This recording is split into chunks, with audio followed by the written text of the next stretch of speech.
বন্ধুরা, আজকে রান্না করব মাশরুম। তো এগুলোকে 4 ভাগ করে কেটে আমি ধুয়ে নিয়েছি, আর অল্প করে দেব আলু। মশলার জন্য এখানে নিয়ে নিয়েছি পেঁয়াজ, লঙ্কা, টমেটো, রসুন আর আদা। এটাকে আমি বেটে নেব। মাশরুমগুলোকে আমি আগে ভেজে নেব।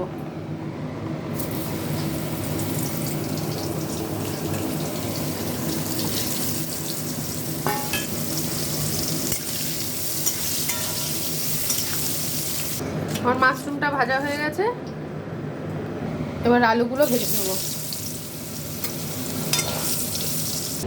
আলু ভাজা হয়ে গেছে, এবার ফোড়নে দেবো একটু সাদা জিরে আর একটা তেজপাতা।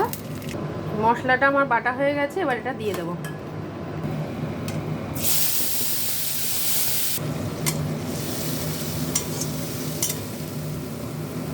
অল্প করে একটু জিরে গুঁড়ো দিলাম, কাশ্মীরি লঙ্কার গুঁড়ো কালারের জন্য দিয়ে দিলাম, নুন, দুটো বাতাসা দিয়ে দিলাম, যেহেতু আমরা চিনিটা খাই না। মশলাটা কষে নিই, হলুদ দিয়ে দিচ্ছি। মশলাটা কষে গেছে, এবার আমি দিয়ে দেবো আলু।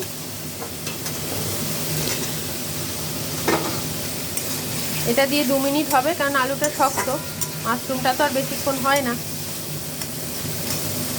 এবার আমি মাশরুমগুলো দিয়ে দিলাম,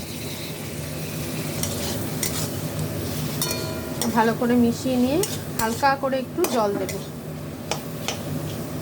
যাতে আলুটা একটু সিদ্ধ হয় আর মাশরুমটাও যাতে হয়ে যায়।